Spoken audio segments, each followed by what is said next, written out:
Welcome to this week's matchup of the week. This week's matchup features Dershfall 4 and 4 versus House of Pain 4 and 4.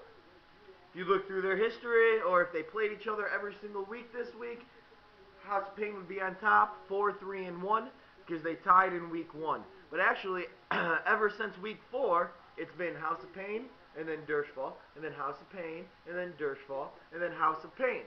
So if that trend continues, it would actually be Dershfall on top in week 9. We'll see if it actually does continue, but ESPN doesn't think it will. They have House of Pain slated for 122 points and Dershfall for 99. Not to be Debbie Downer here, but House of Pain hasn't seen what 122 points looks like. I don't see it happening this week. Not saying that he's going to have a really bad week, but I don't think he's going to see 122 points, and I don't think it's going to be a 23-point spread between them. If you go into the matchup, at quarterback, Dershfall, Aaron Rodgers against a Dallas defense who loves to be giving up points to the opposing team's quarterbacks and offenses altogether. So I'm saying about like 24 points, 25 points for Aaron Rodgers this week. And then you got Joe Flacco for Baltimore going against the Miami defense.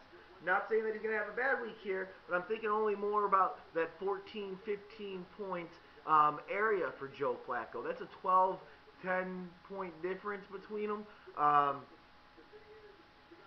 So right there, you're starting off Dershfall, having a little bit of advantage on the quarterback slot. If you go into the running backs, Dershfall showing off Matt Forte off of a bye week, and then right off the bye week, what do? They go right into Buffalo.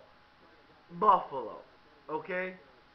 A lot of points for Matt Forte. I'm going to actually give him 20.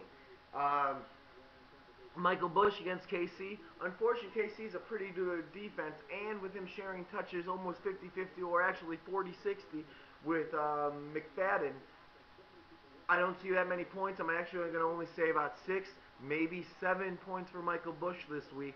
And then Marquez Colston in the flex spot, going against the Carolina defense. He put up 2 touchdowns in the last 2 weeks. I think he's going to get 3 in the same amount of weeks.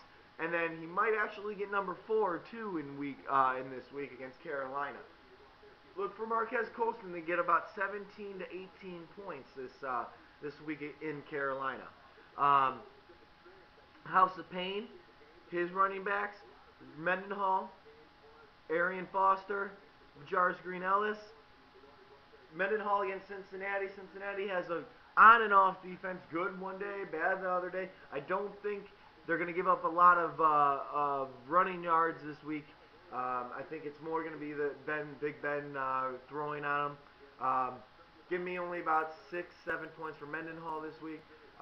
Arian Foster. I think he's going to have a good week against San Diego, but San Diego's defense is number 1 in the league against giving up yards. They're actually number 1 in the league in passing offense, or in offense, total offense as well.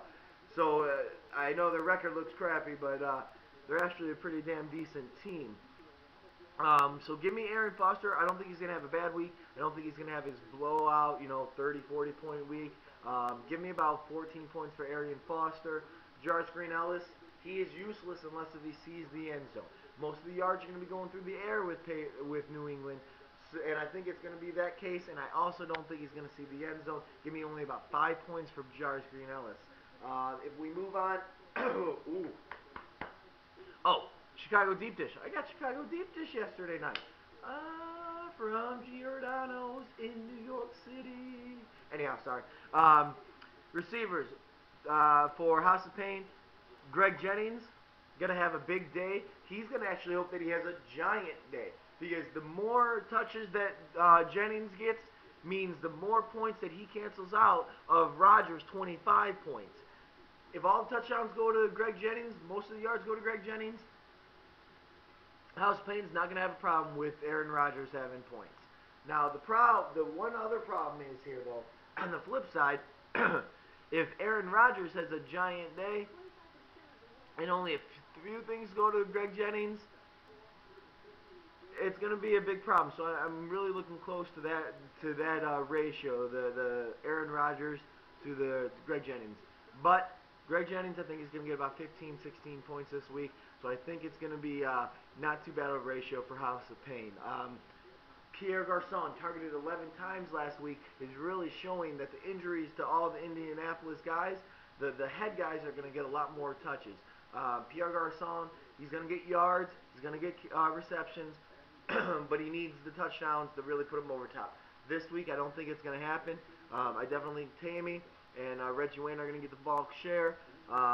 Hence, because I have them on my team too. But other than that, Pierre Garçon, he's good,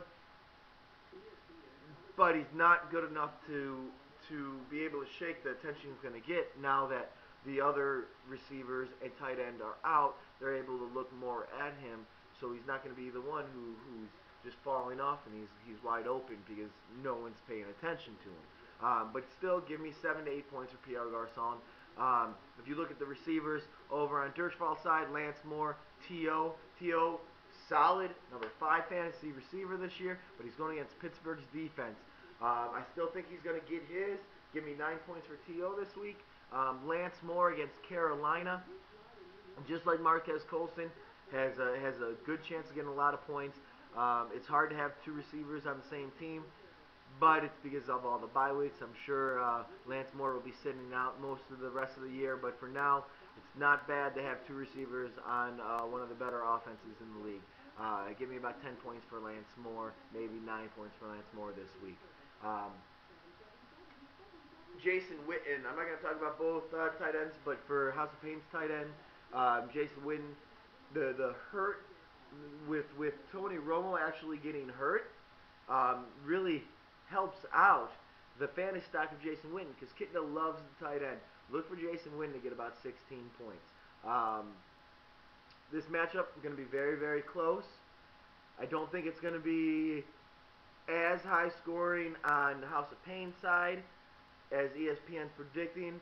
I'm actually going to go with 105 to 101. Who wins? Dirschfall wins. You got to look at trends. Trend says Dirschfall tops House of Pain this week. It's going to be a close one. I think it's going to be the most exciting out of them all to be watching.